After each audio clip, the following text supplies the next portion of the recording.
Hello my dear friends, you're most welcome on our YouTube channel. दोस्तों, कैसे हैं आप सभी लोग। उम्मीद करता हूं कि आप सभी लोग बहुत अच्छे होंगे और आप सभी लोग अपने स्टडी में बहुत ही मग्न होंगे। तो दोस्तों, जैसा कि आप सबों को पता है कि हम लोग बी स्पेशल यानी कि बिहार बिजली विभाग भर्ती 2024 के लिए correspondence clerk and store assistant के लिए जो किरण प्रैक्टिस बुक लॉन्च हुई है, इसके प्रैक्टिस सेट 1 से लेकर के 18 तक हमने अपलोड कर दिया है।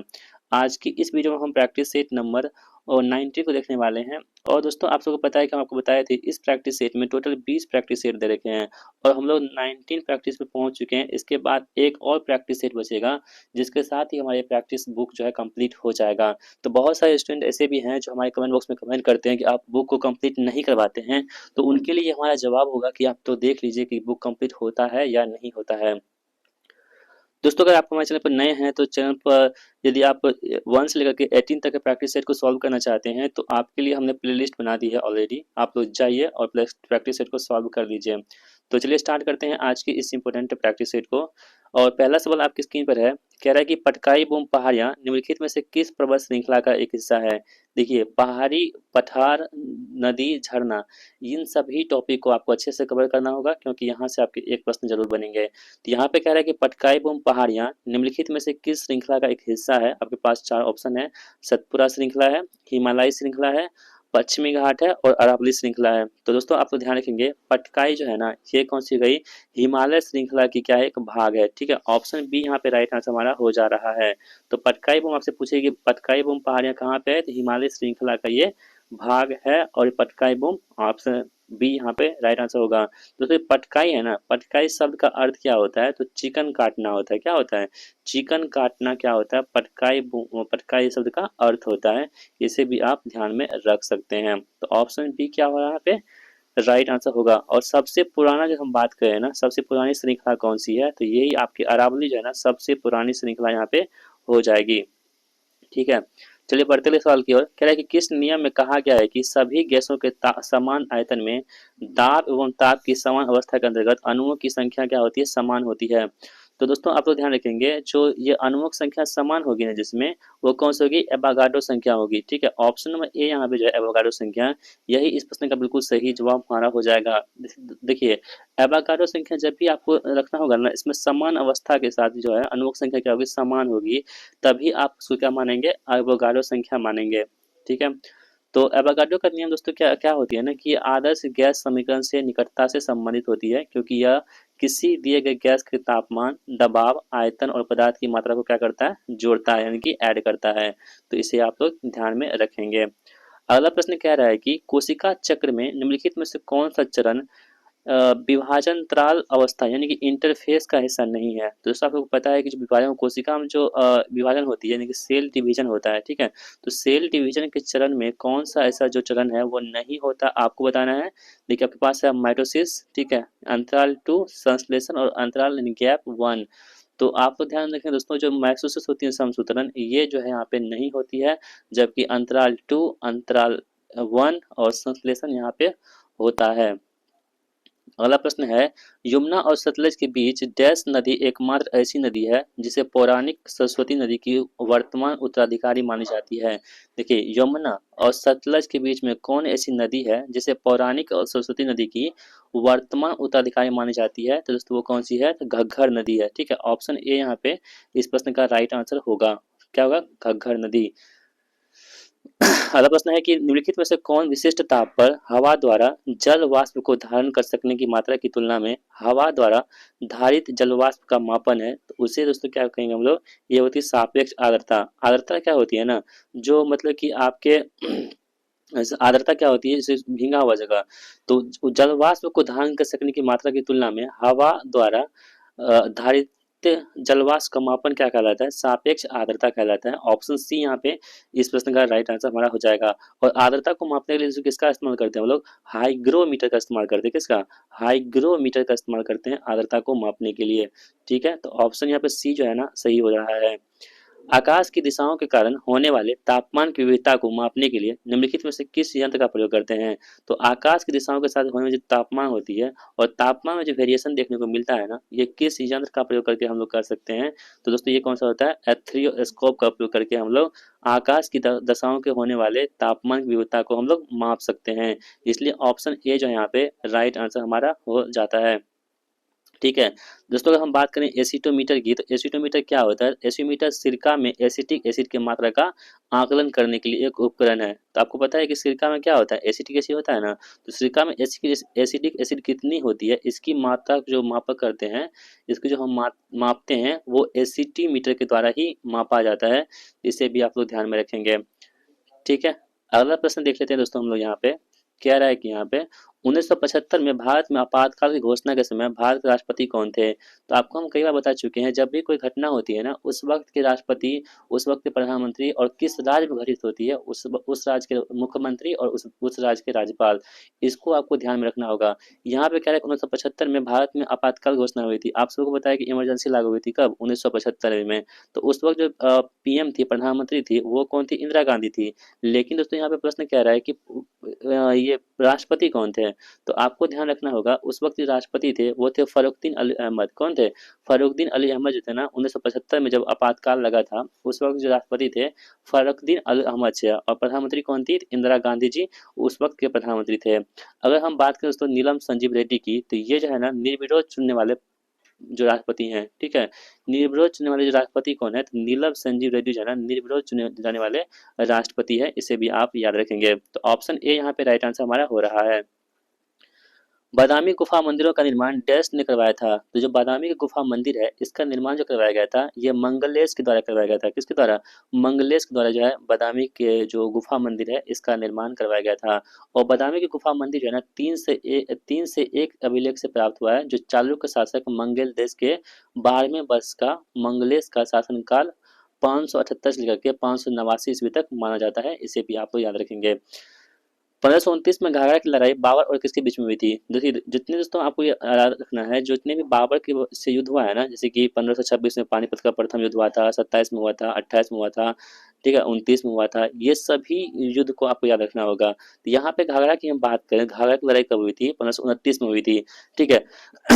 आपको कमेंट बॉक्स में बताना है कि चंदेरी का युद्ध कब हुआ था। ठीक है, यदि आपको पता है कि चंदेरी का युद्ध कब हुआ था, तो जरूर कमेंट कीजिएगा।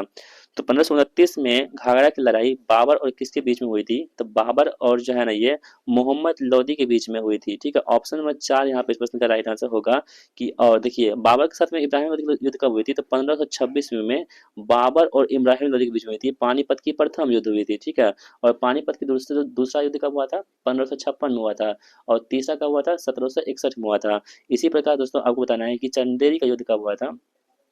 ठीक है। यदि आपको पता है तो कमेंट बॉक्स में आंसर जरूर कीजिएगा। अगला प्रश्न कह रहा है कि भारत के संविधान का कौन सा अनुच्छेद अंतर्राष्ट्रीय शांति और सुरक्षा को बढ़ावा देने से संबंधित है? देखिए भारतीय संविधान का जो अनुच्छेद है ना, वो अंतर्राष्ट्रीय शांति और सुरक्षा को बढ़ावा देता है। ये आपके किस में आते हैं? डीपीएसपी में आते हैं। और डीपीएसपी क्या है?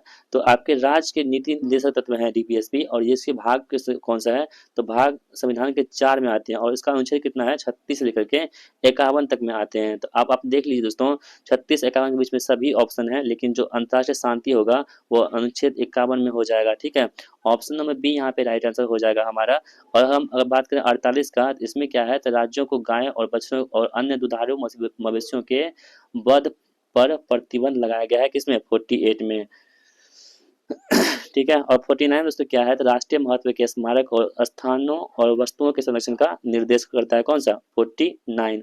और अनुच्छेद 50 की हम अगर बात कर लें, तो इसमें है कि राज्य की लोक सेवाओं में न्यायपालिका को कार्यपालिका से अलग करने के लिए राज्य कदम उठाएगा। यानी कि न्यायपालिका से जो अलग न्यायपालिका को जो कार्यपालिका से अलग करता है ना, वो अनुच्छेद कौन सा करता है? 50-50 यानी कि 50 करता है। तो ऑप्शन बी यहाँ पे इस प्रश्न का बिल्कुल सही हमारा आंसर होगा। अगला प्रश्न देख लेते हैं हम लोग। भारतीय संविधान का निम्नलिखित में से कौन सा अनुच्छेद विधानमंडल के अवकाश में होने के दौरान अध्यादेश को लागू करने के लिए राज्यपाल की शक्तियों को संबंध रखता है? दोस्तों अध्यादेश की हम बात करें ना, अध्यादेश देखिए एक राष्ट्रपति जी जो है वो अध्यादेश जारी करते हैं और एक राज्यपाल करते हैं। तो राष्ट्रपति और राज्यपाल दोनों को आप ध्यान में रखेंगे।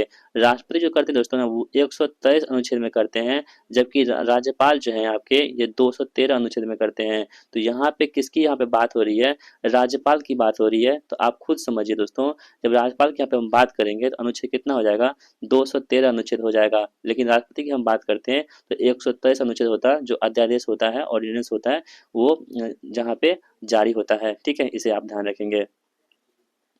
चलिए बढ़ते हैं अगले प्रश्न की ओर। थॉमस कप ट्रॉफी किस खेल के विश्व में प्रसिद्ध है।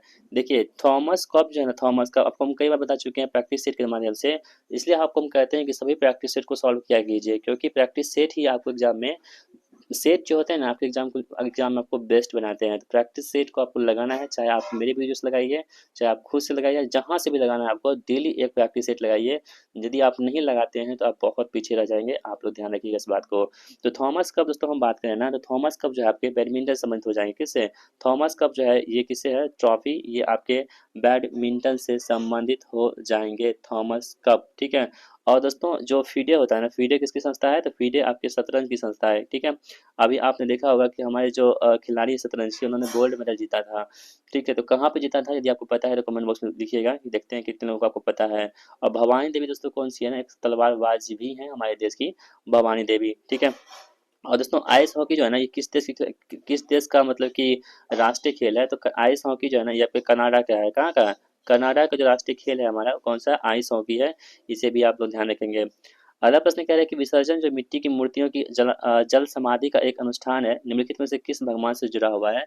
तो ये भगवान जो है ना, विसर्जन जो होती है वो गणेश भगवान जी हैं। ठीक है, गणपति बप्पा मोरया।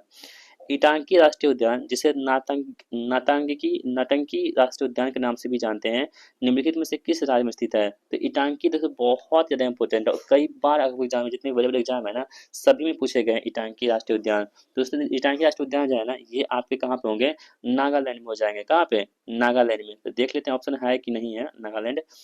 तो 14 का देख लेते हैं यहाँ दोस्तों, यहाँ पे नागालैंड तो होना चाहिए, हाँ बिल्कुल है। ऑप्शन नंबर ए में नागालैंड दे रखा है, तो ऑप्शन नंबर ए क्या होगा यहाँ पे, इस प्रश्न बिल्कुल सही जवाब होगा। जो इटांकी राष्ट्रीय उद्यान है, ये आपके नागालैंड के पेरेन जिले में स्थित है। ठीक है, इसे आप याद रखेंगे।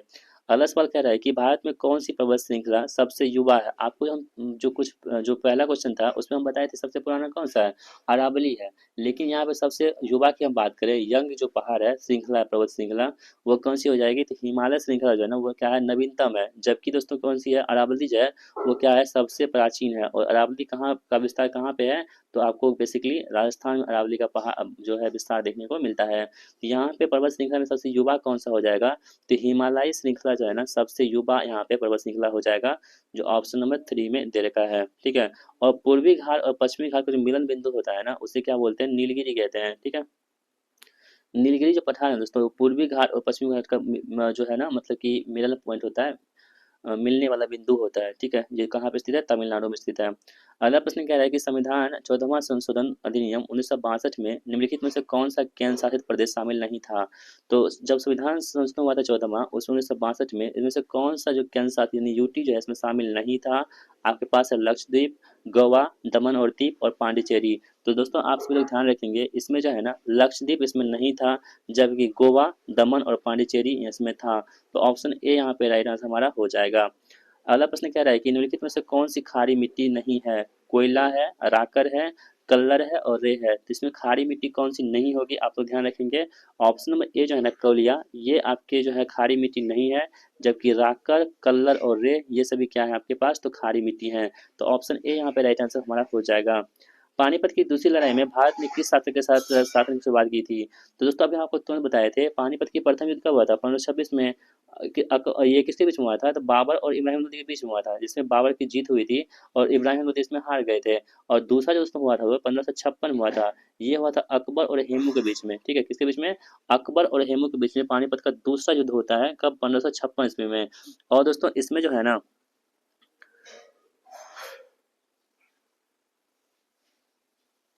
इसमें जो है अकबर की क्या हुई थी, जीत हुई थी। तो यहाँ पे ऑप्शन नंबर 4 जो है ना, किसकी शुरुआत होती थी, तो अकबर यहाँ पे सही जवाब हो जाएगा हमारा। ठीक है, तो क्या है answer, option number 4 right answer हमारा हो जाएगा। अगला प्रश्न क्या रहा है कि न्यूनतम मजदूरी अधिनियम, ठीक है, भारत सरकार को आर्थिक क्षेत्र में काम करने वाले लोगों के लिए न्यूनतम मजदूरी तय करने का अधिकार देता है। तो न्यूनतम मजदूरी अधिनियम किस वर्ष लागू किया गया था, ये इंपोर्टेंट प्रश्न है आपके लिए, कि न्यूनतम जो मजदूरी अधिनियम है ना, एक्ट है, ये किस वर्ष में लागू किया गया था, आपको बताना है।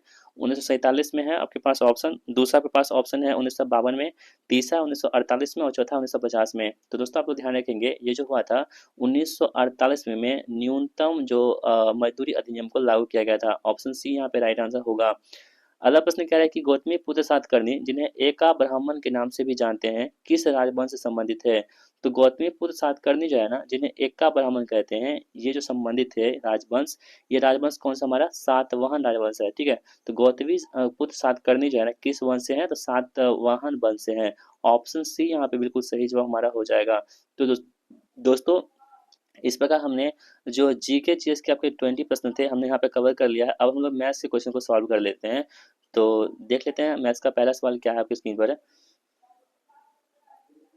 कह रहा है कि यदि एक धनराशि पर ब्याज 1 पैसे प्रति रुपये प्रति माह है तो ब्याज की वार्षिक दर क्या होगी। यानी आपके पास यहाँ पे क्या पूछ रहा है, रेट पूछ रहा है। तो दोस्तों आप तो ध्यान रखेंगे यहाँ पे क्या कर रहा है, 1 पैसे प्रति रुपये, यानी कि 1 रुपये में कितना ब्याज लगता है आपके पास, तो 1 पैसा लगता है। ठीक है, यानी कि 1 महीने का ब्याज जो है ना आपके पास तो कितना है, 1 पैसा। आप इसे समझिए। तो 12 महीने का ब्याज कितना हो जाएगा, तो 12 महीने का ब्याज आपके पास हो जाएगा कितना, 12 पैसे हो जाएगा। यानी 12 महीना किसको बोलेंगे, 12 महीना हम लोग बोलेंगे किसको, 1 साल को बोलेंगे। तो 1 साल में आपको कितना लग रहा है, 12 पैसे ब्याज लग रहा है। तो आपको रेट निकालेंगे, क्या क्या करेंगे, तो 12 बटे कितना कर देंगे, 100 इंटू कितना करेंगे, 100 से गुना कर देंगे यहाँ पे। तो कितना होगा, 12% जो आपके पास रेट निकल के आ जाएगा। ठीक है, तो ऑप्शन नंबर ए जो यहाँ पे इस प्रश्न का राइट आंसर हो जा रहा है। अगला प्रश्न देख लेते हैं हम लोग। कह रहा है कि डाटा 28, 31, 42, 37, 26, 34, 18 में माध्यिका ज्ञात करने के लिए कह रहा है। तो आपको हम बताए थे माध्यिका हम कैसे निकालते हैं।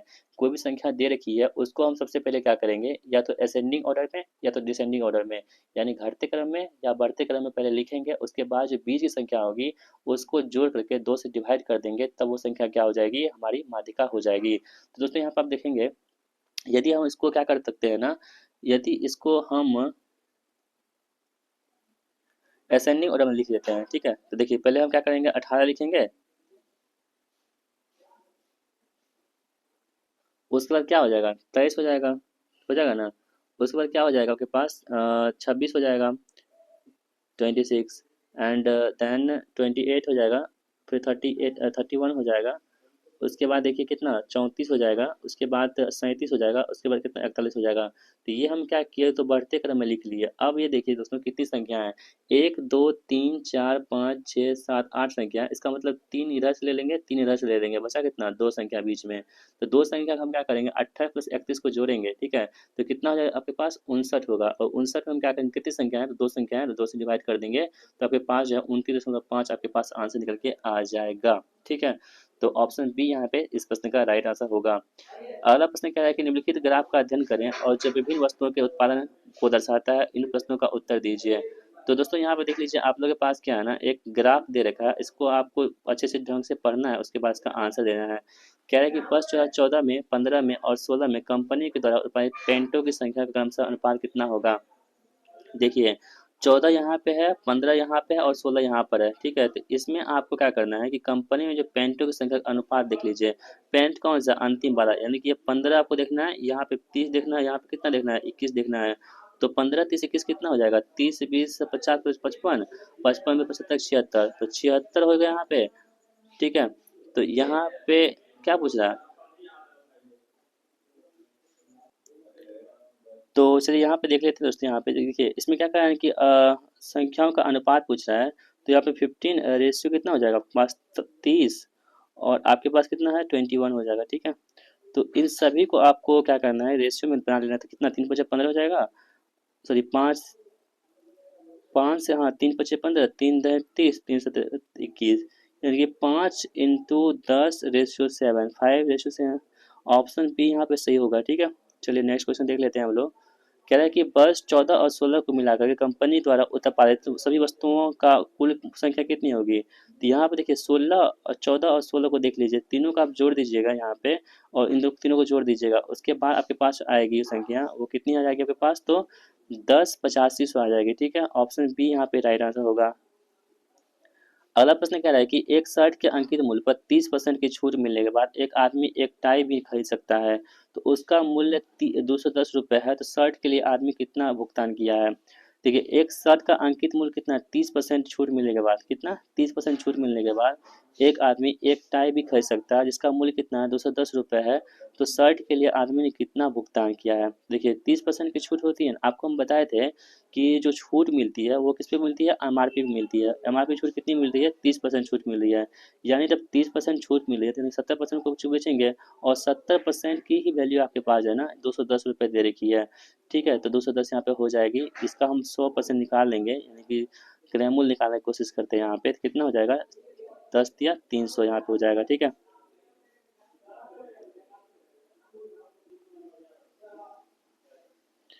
एक शर्ट के अंकित मूल्य पर 30% छूट मिलने के बाद एक आदमी एक टाई भी खरीद सकता है जिसका मूल्य 210 रुपये है। तो शर्ट के लिए आदमी ने कितना भुगतान किया है। ठीक है, तो देखिए यहाँ पे आप लोग ध्यान रखेंगे, जो अंकित मूल्य पर 30% की छूट मिल रहा है ना, तो कितना परसेंट मिल रहा है छूट, 30% का छूट मिल रहा है किस पे, अंकित मूल्य पे हो रहा है। तो जिसका मूल्य कितना है, 210 रुपये है, तो 30% की जो वैल्यू दे रखी है कितनी है हमारे पास, 210 रुपये दे रखी है। ठीक है, तो यहाँ पे 30 हो जाएगा, गुना कितना कर देंगे, 100 हो जाएगा यहाँ पे।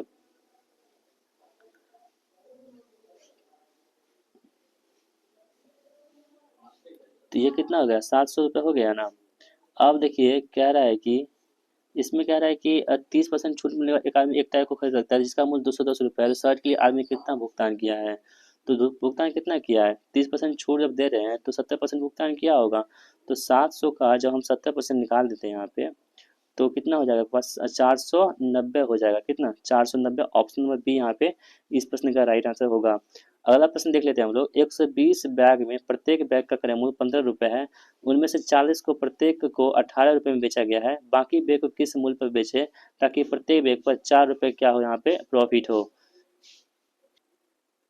तो 120 बैग में प्रत्येक का क्रय मूल्य कितना है, 15 रुपये है, तो टोटल कितना हो जाएगा आपके पास, तो 120 है गुना कितना, 15 कर देंगे यहाँ पे, तो ये आपके पास टोटल हो जाएगा, तो कितना आपके पास हो जाएगा, तो ये 1800 रुपये हो जाएगा। ठीक है, अब क्या रहा है कि उनमें से 40 को प्रत्येक को 18 रुपये में बेचा गया, बाकी बैग कितना बचा, को किस मूल्य पर बेचे कि प्रत्येक बैग पर 4 रुपये का लाभ हो। देखिए 120 बैग है ना, तो 120 बैग का आप सीपी हम निकाल लेते हैं कितना हो जाएगा, तो कितना हो जाएगा, तो 1800 ये हो गया, और प्लस में 120 और 4 रुपये के यहाँ पे क्या हो रहा है, तो लाभ हो रहा है, तो कितना होगा, 2280 हो जाएगा, कितना, 2280 यहाँ पे हो चुका है।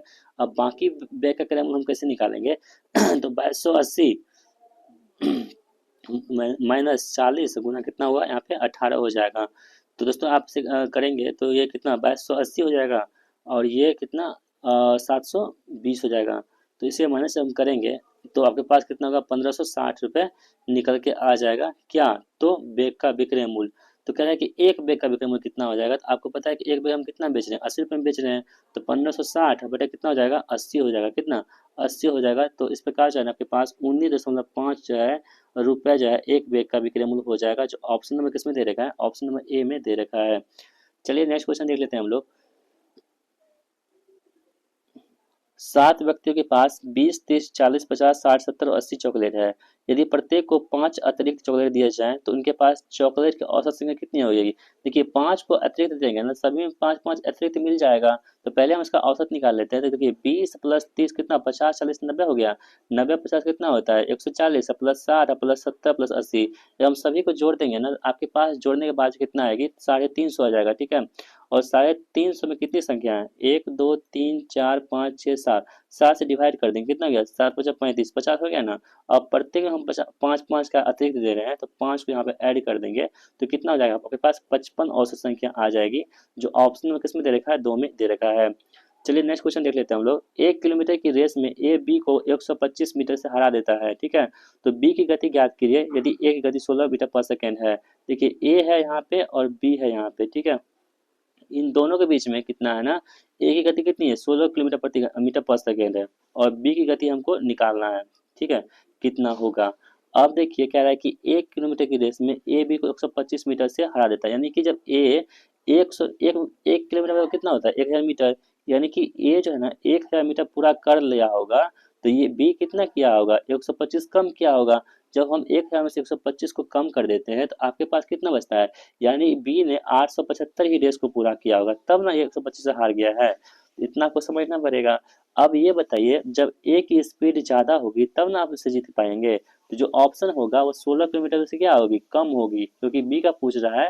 तो बी मतलब ए से कम स्पीड का होगा तभी ना होगा। तो बी से यानी कि 16 से कम क्या होगा, 18 होगा क्या, नहीं होगा। 21 होगा क्या, नहीं होगा। यानी आपके पास जो है ना 2 और 3 ऑप्शन बचे हुए हैं। ठीक है, देखिए यहाँ से आप एलिमिनेशन टेक्निक इस्तेमाल कर सकते हैं। आप खुद से सोचिए, जब ए मतलब कि बी को हरा रहा है, इसका मतलब ए की स्पीड ज़्यादा होगी। यदि ए की स्पीड 16 है तो यानी बी की स्पीड 16 से कम होगी। तो यहाँ आप देख पा रहे होंगे कि 16 से कम कितने ऑप्शन है, 2 ऑप्शन है, 14 मीटर पर सेकंड और 7 मीटर पर सेकंड। इन दोनों ऑप्शन को आपको ध्यान से देखना है। उसके बाद देखिए दोस्तों, यहाँ पे कह रहा है कि बी की गति कितनी हो जाएगी यहाँ पे। तो 875 इसको तय करना है। तो बी की गति क्या होती है, गति तो 2 बटे समय होता है। तो 875 यहाँ पे हो जाएगा, बटे कितना, 1000 टोटल है। और एक स्पीड कितनी है, 16 है। तो इसे आप काट करेंगे, तो काटने के बाद आपके पास आएगी दोस्तों वो 14 मीटर पर सेकंड आ जाएगी। कितनी, 14 मीटर पर सेकंड आ जाएगी, जो ऑप्शन नंबर बी में दे रखा है। अगला प्रश्न देख लेते हैं हम लोग। मीरा तथा शीला की वर्तमान आयु का अनुपात 9:5 है। 8 वर्ष के बाद शीला मीरा की वर्तमान आयु के बराबर हो जाएगी, तो शीला की वर्तमान आयु कितने वर्ष की है। तो देखिए, मान लेते हैं कि मीरा आयु कितनी वर्ष है, मीरा की वो कितनी है, 9 के है। आप कुछ भी मान सकते हैं, हम 9 के मान लेते हैं। ठीक है, और शीला की आयु कितनी हो जाएगी आपके पास, तो 5 के हो जाएगी। कितनी, 5 के हो जाएगी। तो अब कह रहा है कि अकॉर्डिंग टू क्वेश्चन, अब ये कह रहा है कि 8 वर्ष के बाद शीला मीरा की वर्तमान आयु के बराबर हो जाएगी। तो 8 वर्ष के बाद जो है शीला की आयु क्या हो जाएगी, मीरा की आयु के बराबर हो जाएगी। तो देखिए, हम लोग मान लेते हैं कि 8 वर्ष के बाद क्या हो रहा है कि शीला की आयु क्या हो जाएगी 8 वर्ष के बाद, तो 5 के + 8 हो जाएगी। यही ना होगी 8 वर्ष के बाद शीला की आयु। हाँ, तो ऐसे में कह रहा है कि शीला की आयु जो है ना वर्तमान आयु की क्या होगी, बराबर हो जाएगी। तो यहाँ पे 5 के 8 बराबर कितना हो जाएगा, तो 9 के, किसके, मीरा के, उनके बराबर हो गई। तो बराबर कर दिया। जो प्रश्न कह रहा था वही हम किए हैं। कह रहा है कि 8 वर्ष के बाद शीला मीरा के वर्तमान आयु के बराबर होगी। तो यहाँ पे बराबर कर दिए। तो यहाँ से दोस्तों आप के की वैल्यू निकालेंगे, तो के बाद वैल्यू आपके पास कितनी आएगी, 2 आएगी। अब पूछ रहा है कि शीला की वर्तमान आयु कितनी है, तो शीला की वर्तमान कितनी है, 5 के है। यहाँ पे के की वैल्यू रख देंगे, तो 5 दूनी कितना हो जाएगी, 10 हो जाएगी। ठीक है, ऑप्शन बी यहाँ पे आंसर होगा। अगला प्रश्न कह रहा है कि 2500 रुपए की एक राशि पर 4% वार्षिक दर से 2 वर्ष में चक्रवृद्धि ब्याज तथा साधारण ब्याज का अंतर कितना है। देखिए, जब भी आपको 2 वर्ष का चक्रवृद्धि ब्याज और साधारण ब्याज का अंतर पूछेगा ना, तो आपको कुछ नहीं करना है, बस PR² बटे कितना कर देना है, 100²। ये आपके पास क्या होते हैं, एक मतलब कि ट्रिक होता है। इसको आप क्या करेंगे, इसमें अप्लाई कर देंगे। आप जितने भी अपने डाटा दे रखे हैं सभी को अप्लाई कर दीजिएगा, तो आपका आंसर आ जाएगा। तो पी हमारे पास कितना है, 2500 है ना, तो 2500 यहाँ पे लिखेंगे। गुना R² कितना है पास है, तो 4 गुना 4 कर देंगे यहाँ पे। ठीक है, बटे कितना हो गया, 100 गुना 100 कर देंगे, 100 गुना 100 कर देंगे। तो ये आपके पास हो गया। तो ये 100 से यहाँ कर गया, ये 25 चौके 100 है यहाँ पे, और 4 से ये 4 कट गया। तो कितना आपके पास हो गया, तो 4% यहाँ पे 4 जो है ना, तो यहाँ पे आ गया। तो ऑप्शन में बी यहाँ पे सही जवाब हो जाएगा हमारा। तो आपको ये ट्रिक जो है आपको ध्यान रखना होगा। कह रहा है कि एक पेन ड्राइव 2 क्रमिक पट्टों 30% तथा 20% में बेचा गया है। यदि उसका विक्रय मूल्य 560 रुपये है, तो पेन ड्राइव का अंकित मूल्य क्या होगा। तो पेन ड्राइव का अंकित मूल्य दोस्तों मान लेते हैं कि एक्स होगा। ठीक है, इसमें क्या कर रहा है ना, 30% की छूट हो रही है, तो 70 यहाँ पे हो गया ना, 70 हो गया। उसके बाद कितना, 80 हो जाएगा यहाँ पे, क्योंकि 20% छूट दे रहे हैं तो 80 हो गया। और इसी को बेचने के बाद जो है ना आपको कितना मिल रहा है, ये 560 रुपये में मिल रहा है। तो इसे आप काट कर दीजिए, 8 से 56 यहाँ पे हो जाएगा। ठीक है, यहाँ शून्य कट जाएगा यहाँ पे। और ये कितना हो जाएगा, एक्स बराबर कितना होगा, 100 गुना 10 कितना होता है, 1000 होता है यहाँ पे। तो 1000 क्या होगा, इस प्रश्न का आंसर होगा, जो ऑप्शन नंबर ए में दे रखा है। अगला प्रश्न देख लेते हैं हम लोग। यदि 12 पुरुष या 20 महिलाएं एक कार्य को 54 दिन में कर सकते हैं, तो 9 पुरुष तथा 12 महिलाएं मिलकर उसी काम को कितने दिन में कर सकते हैं। देखिए, यहाँ पे 12 पुरुष दे रखा है ना, तब मेल मान लेते हैं पुरुष को, या 20 वुमेन दे रखा है, 20 वुमेन यहाँ पे देंगे। इसी का जो है दोस्तों कितना है, 54 दिन में। तो यहाँ से हम क्या कर सकते हैं, तो मेल और जो वुमेन है ना, इसका आप रेशियो निकाल सकते हैं। कैसे निकाल सकते हैं, तो 12 गुना 54 करेंगे और फिर 20 गुना 54 करेंगे। इससे क्या होगा, मेल और जो फीमेल है इसकी रेशियो आ जाएगी। तो हमारे पास मेल और वुमेन का जो रेशियो आ जाएगी दोस्तों, वो आपके पास कितनी हो जाएगी, 5:3 आ जाएगी। कितना, 5:3 आपके पास यहाँ आ जाएगी। ठीक है, तो अब देखिए कह रहा है कि तो 9 पुरुष और 12 महिलाएं, तो टोटल दोस्तों यहाँ हम निकाल सकते हैं। जैसे 12 मेल है ना, तो 12 एम की कितनी वैल्यू है, 5 है, तो 12 गुना 5 गुना 54, ये कितना हो गया, टोटल संख्या, टोटल मतलब काम हो गया। इसमें कह रहा है कि 12 महिलाएं, 9 पुरुष तथा 12 महिलाएं। 9 पुरुष, 9 या मेल है, 9 पे कितना हो गया, 45, और महिला कितना कर रहा है 12, तो 12 36, 45 में 45 प्लस 36 कितना होगा, 6 5 11 और 4 3 81, यानी कि 81 का वैल्यू पूछ रहा है कि कितने दिनों में कर सकते हैं, एक्स में कर सकते हैं। तो यहाँ से आप इसको कट कर दीजिए तो कितना हो जाएगा, 9 9 81, 9 6 के 54, ठीक है। यहाँ पे 3 दूनी 6, यहाँ पे 3 तिया 9, यहाँ पे 3 चौके 12, तो 4 दूनी 8 पंचे कितना हो गया 40 दिन, यानी एक्स की वैल्यू कितनी होगी 40। एक्स हम क्या माने थे, एक्स माने थे हम दिनों की संख्या, तो ऑप्शन 3 यहाँ पे सही होगा आंसर। अब कह रहा है कि ए 6 बजे पूर्वाह्न उत्तर दिशा की ओर दौड़ना प्रारंभ करता है और बी भी 10 बजे पूर्वाह्न उत्तर दिशा की ओर दौड़ना प्रारंभ करता है। देखिए एक है ए नाम का कोई व्यक्ति और एक है बी नाम का कोई व्यक्ति, ठीक है। ये चलता है 6 बजे और ये चलता है कितना 10 बजे। कहाँ चलता है, उत्तर की ओर चलता है। दिशा क्या है, सेम है, उत्तर की ओर, ठीक है, ऊपर की ओर। वे किस समय एक दूसरे को मिलेंगे, यदि ए तथा बी की गतियों का अनुपात कितना है, इसकी रेशियो या गति का अनुपात कितना है, इसका 3 है, इसका 7 है। अब दोस्तों देखिए कब समय मिलेंगे, देखिए ये कितना चल रहा है 6 बजे सुबह में चल रहा है और ये कितना चल रहा है 10 बजे चल रहा है, यानी कि जब ये 6 बजे चला है तो कम से कम ये 10 बजे चला है, तो कितना का अंतर है, 4 घंटे का अंतर है। तो 4 घंटे में कुछ ना कुछ तो चला होगा, कौन, ये चला होगा। तो कैसे चलेगा, इसकी स्पीड कितनी है, 3 की स्पीड है। तो ये जो जब 4 घंटे में जब 3 की स्पीड से चलेगा तो दूरी कितना कवर करेगा, ये 4 तिया 12 दूरी यहाँ पे ये कवर कर लेगा, ठीक है। ठीक है, तो अब देखिए दोस्तों क्या कर सकते हैं हम लोग, जब एक ही दिशा में कोई चीज़ जाती है ना वस्तु, तो उसका जो रिलेटिव वेलोसिटी होती है वो क्या होती है, घट जाती है। और जब विपरीत दिशा में जाती है तो क्या होती है, जुट जाती है। तो यहाँ पे आप देख पा रहे होंगे, यहाँ पे 3 है, यहाँ पे 7 है, यहाँ पे 3 है। तो इसकी जो एक ही दिशा में जा रही है, इसकी जो रिलेटिव वेलोसिटी होगी वो कितनी हो जाएगी, 7 में से 3 का कितना होगा, 4 के यहाँ पे हो जाएगी, यानी कि ये घट के हो जाएगी। यदि विपरीत दिशा में जाता, ये उत्तर या दक्षिण जाता, तब हम जोड़ देते हैं। जब एक ही दिशा में जाएगा तो इसकी जो रिलेटिव वेलोसिटी होगी उसको हम घटा देंगे। यहाँ पे 4 के इसका आंसर मतलब घट के आ गया है आपके पास, तो 4 तिया 12 हो गया ना यहाँ पे, ठीक है। अब देखिए क्या कर सकते हैं हम, समय कैसे निकाल सकते हैं, समय बराबर क्या होता है, दूरी बटे 4, दूरी हमारे पास कितना है 12 है यहाँ पे, है ना पहले से ही। और 4 हमारे पास कितना है 4 है, तो हम डिवाइड कर देंगे कितना होगा 3 हो जाएगा यहाँ पे, ठीक है 3, यानी 3 घंटे के बाद मिलेंगे, कब, जब 10 बजे ये स्टार्ट किया था, इसके 3 घंटे के बाद जो है ना वो दोनों एक साथ मिल जाएंगे। तो 10 से 3 घंटे बाद कितना हो जाएगा आपके पास, 11 12 1, यानी कि 1 बजे जो है यहाँ पे ये मिल जाएगा, ठीक है। तो आई होप दोस्तों आपने इस प्रश्न को बना लिया होगा, बहुत ही अच्छे से समझ भी लिया होगा। अगला प्रश्न कह रहा है कि एक लंबवृत्तीय शंकु के आधार का क्षेत्रफल कितना दे रखा है, 1408.7 दे रखा है, ठीक है।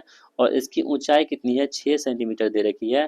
तो शंकु के वक्र पृष्ठ का क्षेत्रफल कितना होगा, ये आपको यहाँ पे बताना है। देखिए शंकु के जो आधार एक शंकु जैसे ऐसे मान लीजिए, ये क्या है, शंकु आपके पास है, उसमें आधार का क्षेत्रफल क्या होता है, शंकु जो आधार होती है ना, ये क्या होती है, तो ये आपके क्षेत्रफल होते हैं। तो दोस्तों यहाँ पे देखिए, जब ये शंकु आपके पास है, शंकु का जो नीचे वाला भाग होता है ना, ये जो होता है ये आपके वृत्त होते हैं। इसका मतलब ये वृत्त का क्षेत्रफल दे रखा है, और हम लोग जानते हैं वृत्त का क्षेत्रफल क्या होता है, पाई आर स्क्वायर होता है। और इसी की वैल्यू आपके पास कितनी दे रखी है, 1408 बट्टे कितना 7 दे रखी है। तो यहाँ से हम क्या क्या निकाल सकते हैं, देखिए पाई की वैल्यू तो कांस्टेंट रहती है 22/7, ठीक है। यहाँ से हम क्या कर सकते हैं, आर यानी कि त्रिज्या निकाल सकते हैं, बराबर कितना होगा 1408 बटे कितना 7 हो जाएगा, ठीक है। तो देखिए यहाँ पर 7 से 7 कट जाएगा ना, और ये इसे आप काटेंगे तो 64 बार में कट जाएगा, ठीक है। यानी कि आर की वैल्यू जो आपके पास आएगी वो 8 आ जाएगी, यानी त्रिज्या हमारे पास कितनी आ चुकी है, 8 आ चुकी है। अब दोस्तों क्या कह रहे हैं, शंकु का वक्र पृष्ठ पर क्या रहा है, आपको हम बताए थे इसका क्या होता है, पाई आर एल होता है। अब खुद सोचिए दोस्तों, आपके पास पाई तो पहले से है ही आपके पास मौजूद, आर की वैल्यू निकल चुकी है, अब वो एल निकालना है। और एल हम कैसे निकाल सकते हैं, तो रूट अंडर क्या होती है, H square plus R square होता है, ठीक है। तो हमारे पास आर की वैल्यू दे रखी है, तो एच की वैल्यू हमको निकालना है, कितनी होगी 6 सेंटीमीटर यहाँ पे भी देना है। तो दोस्तों क्या होगा, यहाँ पे देख लीजिए आप, 6 स्क्वायर प्लस कितना होगा 8 स्क्वायर, तो 8 8 64 प्लस 36 कितना 100, इसका कितना होगा 10 हो जाएगा, ठीक है, कितना होगा 10 हो जाएगा। तो अब कह रहा है कि शंकु का वक्र पृष्ठ पर क्या होगा, पाई आर एल होगा, तो इसमें हम उसको वैल्यू को पुट कर देंगे, तो 22/7 यहाँ पे हो जाएगा। और आर की वैल्यू हमारे पास कितनी दे रखी है, आर हम अभी 8 निकाले और एल की वैल्यू कितनी हमारे पास है 10 है, तो ये कितना हो जाएगा देख लीजिए, आप लोग काट लीजिए, कटेगा क्या, नहीं कटेगा। तो 22 कितना होता है, 8 में 16, 8 में 16 17, 1760, 1760 बटे कितना 7, तो 1760 बटे 7 के कहाँ पे दे रखा है, ऑप्शन नंबर 3 में दे रखा है, ठीक है। चलिए अगला प्रश्न कह रहा है कि एक अर्धवृत्त का परिमाप दे रखा है संख्यात्मक रूप से, उसके क्षेत्रफल के बराबर है, तो व्यास की लंबाई क्या होगी। तो व्यास क्या होता है ना, त्रिज्या की क्या होती है, आधी होती है, ठीक है, नहीं सॉरी, डी जो होती है, डी हाँ त्रिज्या की आधी होती है, तो यहाँ पे व्यास की लंबाई पूछ रही है। तो एक वृत्त का परिमाप जो है मीटर में संख्यात्मक रूप से उसके क्षेत्रफल के वर्ग के बराबर है। तो अर्धवृत्त का परिमाप क्या होता है? जैसे कि वृत्त का परिधि क्या होती है 2 पाई आर, उसका आधा क्या होगा पाई आर होगा। तो वृत्त के परिधि अब बराबर क्या हो जाएगा यहाँ पे, एक सेकेंड, अर्धवृत्त का परिमाप पाई आर प्लस कितना 2 आर बराबर कितना हो जाएगा यहाँ पे, तो पाई आर स्क्वायर का आधा। क्यों? क्योंकि यहाँ पे कह रहा है कि अर्धवृत्त का क्षेत्रफल कह रहा है। तो वृत्त क्षेत्रफल क्या होता है पाई आर स्क्वायर, इसका आधा क्या होगा पाई आर स्क्वायर बाय 2 हो जाएगा। तो यहाँ से तो हम निकालने की कोशिश करते हैं, 2 आर यहाँ पे कॉमन ले लेंगे और यहाँ पे पाई प्लस 2, ठीक है पाई प्लस 2 हो जाएगा बराबर कितना होगा पाई आर स्क्वायर यहाँ पे हो जाएगा। ठीक है, तो यहाँ से दोस्तों हम क्या कर सकते हैं, आर की वैल्यू हम निकालेंगे यहाँ से, तो 7 बटे कितना हो जाएगा 22 हमारे पास आर की वैल्यू आ चुकी है। तो अब प्रश्न में क्या कह रहा है देख लेते हैं। यहाँ पे कह रहा है कि व्यास की लंबाई ज्ञात कीजिए। तो व्यास क्या होता है दोस्तों, तो व्यास जो होती है वो क्या होता है डायमीटर, वो होता है 2 आर, यानी कि 2 गुना 7/22 कर देंगे यहाँ पे, तो कितना हो जाएगा 7/11 यहाँ पे आंसर होगा। ठीक है, तो ऑप्शन नंबर किसमें दे रखा है 7/11 है क्या? नहीं है, कहीं गलती कर दिए क्या? आर सॉरी, यहाँ आर की वैल्यू जो है ना वो कितनी आएगी 72/22 आएगी, हमने 7 लिखा था तो यहाँ 72/22 आएगी। तो ये कितना हो जाएगी तो 72/11 होगी। और जब इसे काटेंगे आपके पास तो 6.6/11 मीटर यहाँ पे आएगा, जो ऑप्शन में किस में दे रखा है, ऑप्शन नंबर ए में दे रखा है। अगला सवाल कह रहा है यहाँ पे कि ए स्क्वायर तथा 9 दो संख्याएं हैं, इनका माध्य अनुपात बी है, तो A square plus B square ratio A square minus B square क्या होगा। तो दोस्तों आप तो ध्यान रखेंगे, इसका जो माध्य दे रखी है ना, इसका मध्य माध्य क्या होता है रूट अंडर ए भी होता है।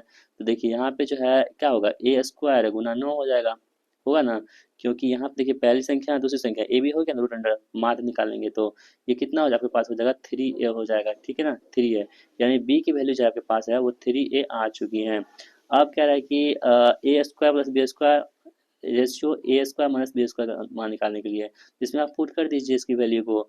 तो दोस्तों यहाँ आप देखेंगे तो ए स्क्वायर यहाँ पे हो जाएगा, इसमें इसी में देख लेते हैं हम लोग, ए स्क्वायर प्लस बी स्क्वायर की वैल्यू कितनी हमारे पास है 3 है, तो 3 का स्क्वायर कितना होता है 9 ए स्क्वायर होता है, तो A square plus 9 A square यहाँ पे लिख सकते हैं, बटे कितना हो जाएगा आपके पास ए स्क्वायर है, ए कितना हमारे पास है तो ए स्क्वायर ही लिखेंगे, और माइनस कितना होगा 9 ए स्क्वायर हो जाएगा। ठीक है, हो जाएगा ना, तो बिल्कुल हो जाएगा यहाँ पे। तो ये कितना हो जाएगा ए स्क्वायर प्लस 9 ए स्क्वायर कितना 10 ए स्क्वायर हो जाएगा, तो 10 ए स्क्वायर ये कितना आपके पास हो जाएगा -8 ए स्क्वायर, तो माइनस को हम नहीं कंसीडर करेंगे, तो हम 10 यहाँ पे कर देंगे कितना 10 2 पंचे 10 2 चौके 8, यानी 5 रेशियो जो है ना 4 आपके पास निकल के आएगा, जो ऑप्शन नंबर ए में दे रखा है। अगला प्रश्न कह रहा है कि 6 बच्चों के पास चॉकलेटों की औसत संख्या 6 है। ठीक है, यदि एक तो दूसरा बच्चा उसके साथ शामिल हो जाता है तो 7 बच्चों की चॉकलेट की औसत संख्या 7 हो जाती है। तो 7वें बच्चे के पास चॉकलेट की संख्या कितनी होगी, तो 7वें बच्चे के पास चॉकलेट की संख्या हो जाएगी 7:7 -6:6। ठीक है, तो कितना 7×7 = 49 -36 कितना होगा 36, 49 का कितना हो जाएगा 13 बचेगा। तो 13 क्या होगा इस प्रश्न का आंसर होगा। अगला प्रश्न कह रहा है कि ए तथा बी मिलकर के एक कार्य को 30 दिन में पूरा कर सकते हैं और उनकी क्षमता कितनी है 3 2 5 की है, तो टोटल काम कितना होगा 30 पंचे 150 काम, ये टोटल आपके पास हो चुका है। अब कह रहा है क्या कितने दिनों में तेज कार्य करने वाला है, तेज कौन काम कर रहा है 3 काम कर रहा है, 3 से यहाँ पे डिवाइड कर दीजिए तो कितना आपके पास होगा 50 आंसर होगा। ठीक है, ऑप्शन नंबर ए में दे रखा है। अगला प्रश्न कह रहा है कि सबसे छोटा वर्ग संख्या ज्ञात कीजिए जो 4 8 2 6 12 से विभाज्य है, तो कितना हो जाएगा ए हो जाएगा। ठीक है, चलिए नेक्स्ट क्वेश्चन देख लेते हैं हम लोग। और 80 छात्रों की एक कक्षा में 60% छात्र जो है ना अर्थशास्त्र में उत्तीर्ण है। ठीक है, और 20% छात्र जो है ना इतिहास में उत्तीर्ण नहीं है, यानी कि फेल हैं। तो छात्रों की अधिकतम संख्या जो ना तो अर्थशास्त्र में उत्तीर्ण है और ना ही इतिहास में। तो देखिए यहाँ पे यदि हम उत्तीर्ण यानी फेल दे रखा है, इसको हम फेल निकाल सकते हैं। हमारे पास टोटल छात्र 80 है, इसमें से यदि हम पास है 60%, तो फेल कितना होगा 40% होगा। यानी इकोनॉमिक्स में जो फेल होगा ना वो कितना होगा 40% फेल होगा। जब पास 60% है तो फेल कितना होगा 40% होगा। ये तो मतलब कॉमन सी बात है। तो हम इकोनॉमिक्स की फेल की संख्या हम निकाल लेते हैं यहाँ पे, तो कितनी हो जाएगी आपके पास, तो 60 है गुना 40 बटे कितना हो जाएगा 100 हो जाएगी, होगी ना। तो 20 चौके 80 20 पंचे 100 5 अठे 40, यानी आठ छके 8 चौके 32, यानी 32 छात्र जो है ना आपके इकोनॉमिक्स में क्या है यहाँ पे फेल हैं। और जो है कितना 20% जो है इतिहास में फेल हैं। ठीक है, तो ये कितना हो जाएगा आपके पास, तो 80 का 20% निकाल लीजिए जो फेल हैं, तो कितना हो जाएगा आपके पास 16 हो जाएगा, कितना 16। तो ये देखिए 16 और 32 यहाँ पे हो जाएगा, कितना 16 और 32। तो 16 विद्यार्थी वैसे हैं जो ना तो अर्थशास्त्र और ना ही इतिहास में पास हैं। ऑप्शन नंबर 4 में आंसर दे रखा है। तो दोस्तों इस प्रकार हमने आपके मैथ्स के भी सॉल्व कर दिया है। अब हम आगे बढ़ते हैं और हम देख लेते हैं हिंदी को। सूक्ष्म का विलोम शब्द क्या होता है? तो सूक्ष्म का जो विलोम होगा आपके पास वो होगा स्थूल। नग्न शब्द का तद्भव रूप क्या होता है? तो नग्न जो है इसका तद्रूप क्या होता है? नंगा होता है। फूला न समाना मुहावरे का अर्थ क्या होता है? जो फूला न समाना है इस मुहावरे का अर्थ जो होगा आपके पास वो होगा बहुत प्रसन्न होना। इन मुहावरे को उनके अर्थ के साथ जोड़ कर लिखिए। जैसे कि लट्टू होना है, लाल पीला होना है, पापड़ बेलना है, हवा लगाना है और पलके बिछाना है। इसका जो आंसर होगा ऑप्शन नंबर 3 में होगा, आप लोग इसे मिला लीजिएगा। दुराग्रह शब्द का अर्थ क्या होता है? जो दुराग्रह है ना इसका अर्थ होता है अनुचित बात के लिए आग्रह करना। उसकी मुस्कुराहट जैसे मुस्कुराहट किसी और की नहीं है। इस वाक्य में संज्ञा कौन सी है? इसमें क्या है संज्ञा? मुस्कुराहट संज्ञा हो जाएगी। गाड़ी धीरे धीरे स्टेशन पर आ गई, इस वाक्य में क्रिया विशेषण कौन सी है? तो इसके दोस्तों आंसर क्या होगा? धीरे धीरे यहाँ पे क्या है? क्रिया विशेषण यहाँ पे हो जाएंगे।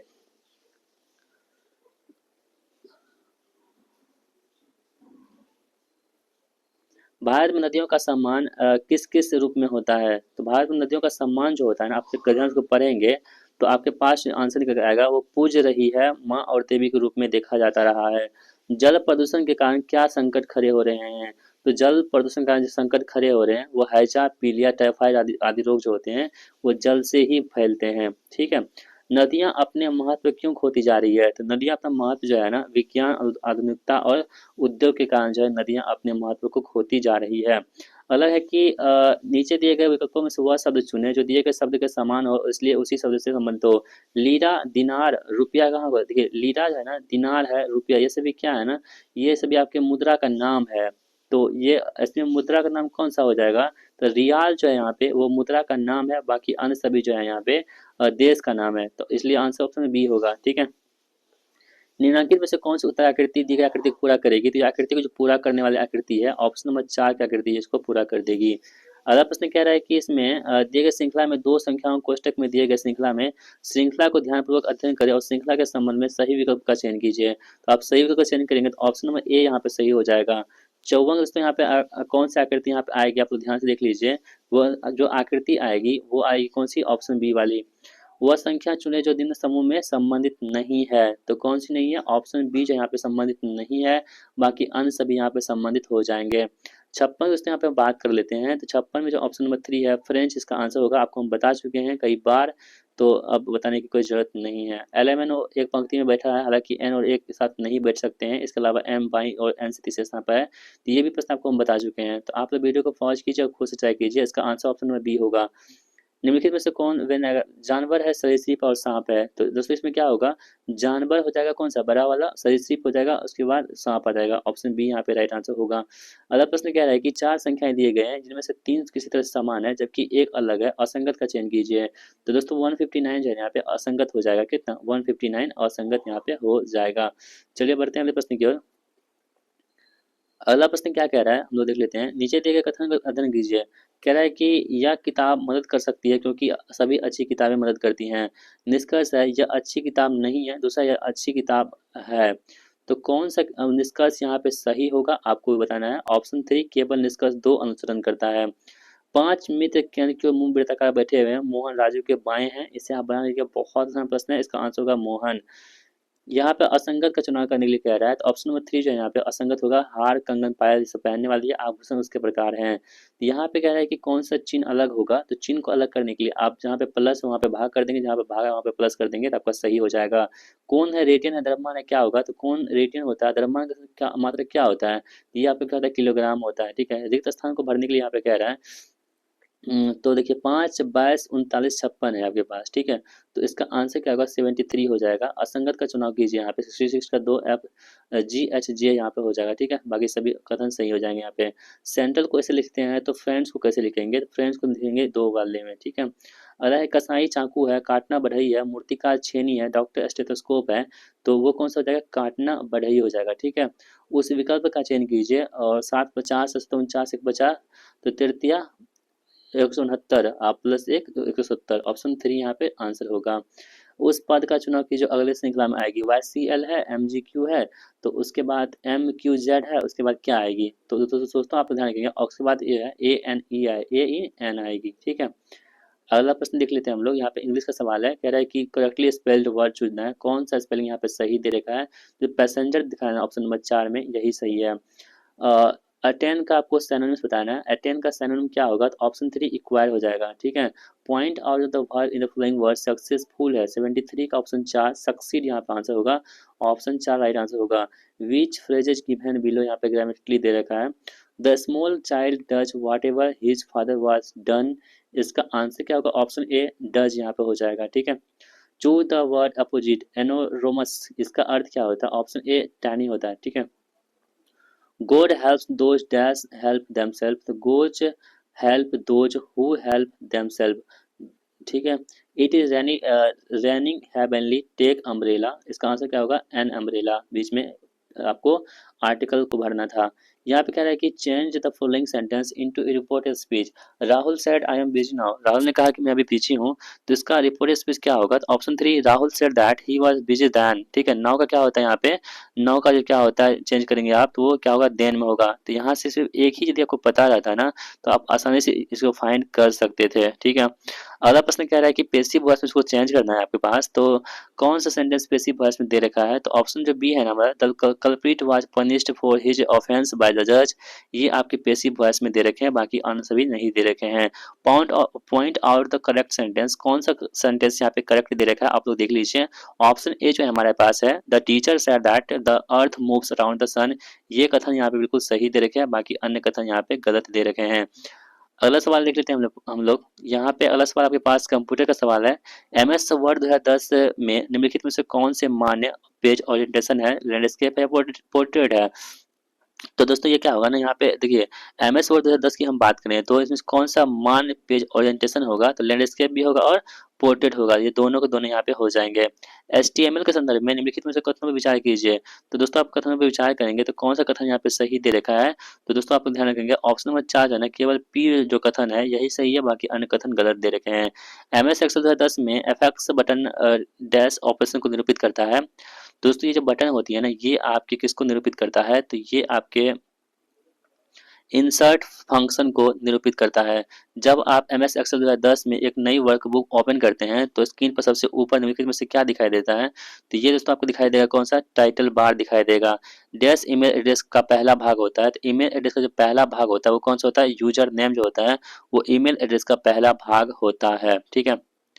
अगला कह रहा है कि इंटरनेट से जुड़े प्रत्येक कंप्यूटर को एक आईपी की पता की आवश्यकता होती है। आईपी का पूर्ण रूप क्या होता है, तो आईपी जो होता है ना, इसका पूर्ण रूप होता है इंटरनेट प्रोटोकॉल। क्या होता है, इंटरनेट प्रोटोकॉल होता है। आप जो संदेश लिख रहे हैं उसे अब तक तब तक क्या कहा जाता है, जब तक आप उसे भेज नहीं देते या ट्रेस में नहीं डाल देते, उसे दोस्तों हम लोग क्या बोलते हैं, उसे बोलते हैं ड्राफ्ट कहते हैं, ठीक है। MS एक्सेल 2010 में वर्कबुक में पहली वर्कशीट की डिफ़ॉल्ट नेम का क्या होता है, तो पहली वर्कशीट डिफ़ॉल्ट नेम जो होता है ये आपके क्या होते हैं, शीट 1 होता है, ठीक है, शीट 1 होता है।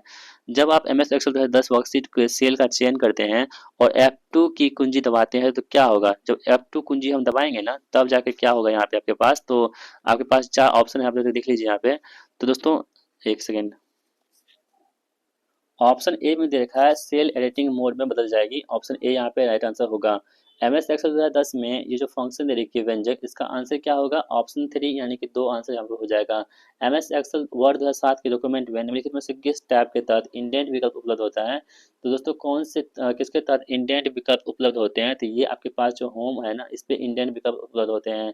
निम्नलिखित में से MS वर्ड फंक्शन किसी परास में उन सेल्स की संख्या को गिनती करता है जो रिक्त स्थान नहीं है, तो दोस्तों ये कौन सा हो जाएगा, ऑप्शन 4 काउंटा नहीं होगा। MS वर्ड 2010 में वर्तमान फाइल को प्रिंट करने के लिए किस शॉर्टकट कुंजी का इस्तेमाल करते हैं, तो ये शॉर्टकट कुंजी जो होती है वो Ctrl+P होता है। MS वर्ड 2010 में कीबोर्ड Ctrl+Shift+F12 का उद्देश्य क्या होता है, इसका उद्देश्य दोस्तों होता है आपके पास चूज द प्रिंट कमांड होता है। क्या होता है, choose the print command. Email compose करने के संदर्भ में CC का पूर्ण रूप क्या होता है, CC का पूर्ण रूप होता है कार्बन कॉपी। निम्नलिखित विकल्प में से कौन सा विकल्प ई सर्विस नहीं है, तो ई सर्विस नहीं है वो है इलेक्ट्रिसिटी जो है, ये ई सर्विस नहीं है, जबकि ई कॉमर्स और ई लर्निंग यहाँ पे हो जाएंगे। ऑप्शन डी यहाँ पे राइट आंसर होगा। एम एस एक्सेल 2010 में स्तंभ की चौड़ाई का अधिकतम आकार क्या होता है? इसकी अधिकतम आकार जो होती है ऑप्शन बी यानी कि 255 करेक्टर्स होते हैं। ठीक है, अगला प्रश्न क्या रहा है कि यहाँ पे निम्नलिखित में से असंगत का चुनाव करें। तो असंगत का चुनाव कीजिए यहाँ पे आप लोग। यहाँ पे जो गूगल हैंगआउट है ना, ये अलग हो जाएगा, जबकि safari, Mozilla Firefox, Google Chrome ये सभी क्या होते हैं? तो यहाँ पे वेब ब्राउजर होते हैं। गूगल हैंगआउट जो होती है वेब ब्राउजर नहीं होती है। एम एस वर्ड 2010 में बनाई गई तालिका के समान स्तंभ कॉलम चौड़ाई किस प्रकार सेट कर सकते हैं? तो ये जो चौड़ाई है सेट कर सकते हैं आप लोग। ऑप्शन नंबर ए जो यहाँ पे यहाँ पे देख लेते हैं हम लोग, ये इसी प्रकार से हम लोग सेट कर सकते हैं। ठीक है, और 100। दोस्तों आज की इस वीडियो का लास्ट प्रश्न हमारा होगा कि एम एस वर्ड 2010 में पेज कलर विकल्प का चयन कीजिए। तो पेज कलर विकल्प कौन सा यहाँ पे हो जाएगा? तो ऑप्शन बी यानी कि पेज लेआउट टैब को चुनेंगे और फिर पेज बैकग्राउंड ग्रुप में पेज कलर विकल्प पर क्लिक करेंगे, उसके बाद पेज कलर का चेंज हो जाएगा। तो दोस्तों इस प्रकार हमने प्रैक्टिस सेट नंबर 19 को यहीं पे कवर कर दिया है और उम्मीद करते हैं आपको ये वीडियो बहुत ही पसंद आई होगी। दोस्तों वीडियो बनाने में बहुत ज़्यादा मेहनत लगती है, तो प्लीज़ वीडियो को लाइक कीजिएगा और इस वीडियो को अपने दोस्तों के साथ भी शेयर कीजिएगा। ठीक है, आपका एक लाइक हमें मोटिवेशन मिलता है, हम और प्रैक्टिस सेट लाने की कोशिश करते हैं, क्योंकि वीडियो बहुत लंबी होती है तो हमें मन भी नहीं करता है बनाने के लिए। ठीक है, बहुत ज़्यादा मेहनत लगती है दोस्तों, सच मानिए। तो वीडियो को लाइक और चैनल को सब्सक्राइब जरूर कर लीजिएगा और इसके दोस्तों के साथ भी शेयर कीजिए। शेयर करने से क्या होगा ना, आपको बहुत अच्छा फील होगा कि हमने कुछ अच्छा काम किया है। तो आई होप दोस्तों आपको ये वीडियो बहुत अच्छी लगी होगी। मिलते हैं किसी और वीडियो में, तब तक के लिए जय हिंद, वंदे मातरम।